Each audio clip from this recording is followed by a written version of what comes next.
राधे राधे भक्तों, जय श्री कृष्ण। रविवार का दिन सूर्य देव को समर्पित है। मान्यता है कि अगर रविवार के दिन सूर्य देव की श्रद्धा पूर्वक पूजा अर्चना की जाए तो मनुष्यों के जीवन में सुख, समृद्धि और धन संपत्ति की कमी नहीं रहती। साथ ही शत्रुओं से सुरक्षा भी होती है। सूर्य देव का व्रत करने के साथ साथ अगर आप इनकी व्रत कथा सुनते हैं तो आपकी मनोकामनाएं पूर्ण हो जाती है। तो चलिए पढ़ते हैं सूर्यदेव व्रत की विधि और कथा। रविवार व्रत की विधि और कथा। रविवार व्रत की विधि। सभी मनोकामनाओं की पूर्ति हेतु रविवार का व्रत श्रेष्ठ है। इस व्रत की विधि इस प्रकार है।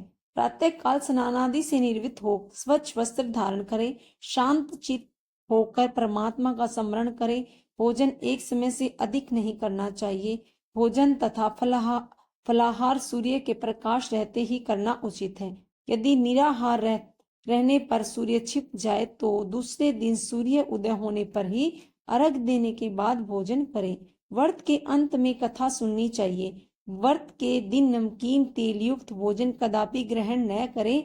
इस व्रत को करने से मान सम्मान बढ़ता है और शत्रुओं का नाश होता है। आंखों की पीड़ा के अतिरिक्त अन्य सभी पीड़ाएं भी दूर होती हैं। रविवार व्रत कथा। एक बुढ़िया थी। उसका नियम था कि प्रातः रविवार को सवेरे ही स्नान आदि कर घर को गोबर से लीप कर फिर भोजन तैयार कर भगवान को भोग लगा स्वयं भोजन करती थी।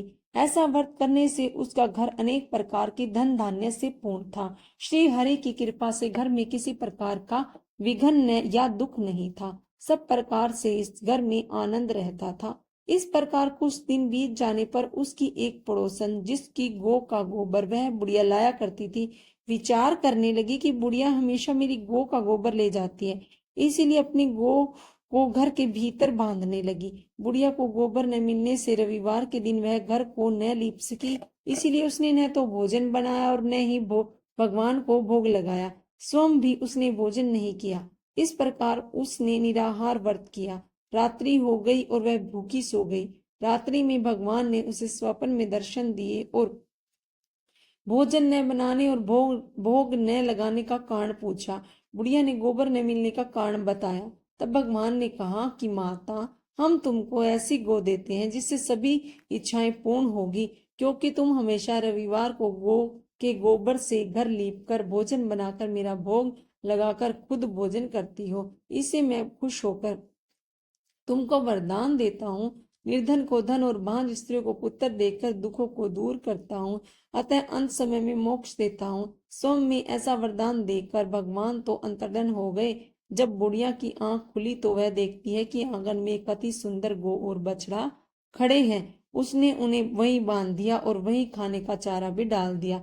जब उसकी पड़ोसन ने बुढ़िया के घर के बाहर एक अति सुंदर गौ और बछड़े को देखा तो द्वेष के कारण उसका हृदय जल उठा और देखा कि गाय ने सोने का गोबर दिया है, तो वह उस गाय का गोबर ले गई और अपनी गाय का गोबर उसकी जगह पर रख गई।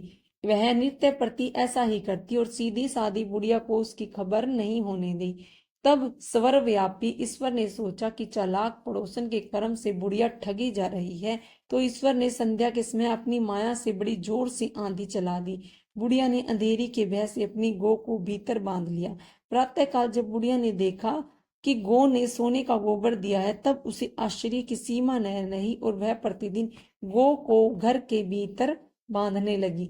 उधर पड़ोसन ने देखा कि बुढ़िया गौ को घर के भीतर बांधने लगी है, उसका सोने का गोबर उठाने का दाव नहीं चला, तो वह ईर्ष्या से जल उठी और कुछ उपाय न देख पड़ोसन ने उस देश के राजा की सभा में जाकर कहा, महाराज, मेरे पड़ोस में एक बुढ़िया के पास ऐसी गौ है जो आप जैसे राजाओं के ही योग्य है। वह नित्य सोने का गोबर देती है। आप उस सोने से प्रजा का पालन करिए। वह बुढ़िया इतने सोने का क्या करेगी। राजा ने यह बात सुन अपने दूतों को बुढ़िया के घर से गो लाने की आज्ञा दी। बुढ़िया प्रातः ईश्वर का भोग लगा भोजन ग्रहण करने ही जा रही थी कि राजा के कर्मचारी गो खोलकर ले गए। बुढ़िया काफी रोई चिल्लाई, किंतु कर्मचारियों के समक्ष कोई क्या कहता। उस दिन बुढ़िया गो के वियोग में भोजन न कर सकी और रात भर रो रोकर ईश्वर से गो को पुण्य पाने की प्रार्थना करती रही। उधर राजा गो को देखकर बहुत प्रसन्न हुआ, लेकिन सुबह जैसे ही उठा सारा महल गोबर से भरा दिखाई देने लगा। राजा यह देखकर घबरा गया। भगवान ने रात्रि में राजा को स्वप्न में कहा कि हे राजा, गो बुढ़िया को लौटाने में ही तेरा भला है। उसके रविवार के व्रत से प्रसन्न होकर मैंने गो उसे दी थी। प्रातः होते ही राजा ने बुढ़िया को बुलाकर बहुत से धन के साथ सम्मान सहित गो और बछड़ा लौटा दिया और उसकी दुष्ट पड़ोसन को बुलाकर उचित दंड दिया।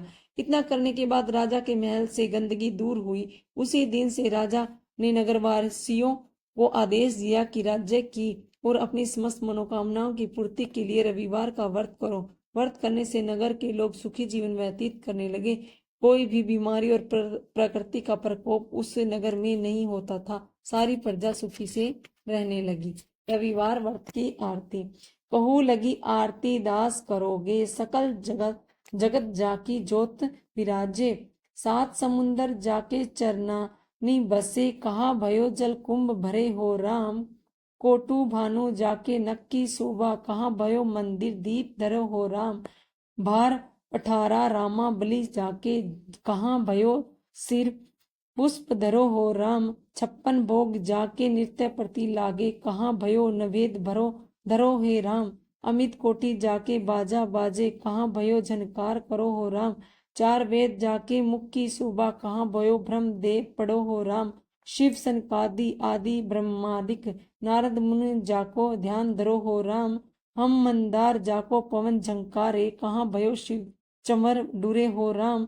लख 84 वंदे छुड़ावे, केवल हरियश नाम गावो हो राम। राधे राधे भक्तों, जय श्री कृष्णा, हर हर महादेव।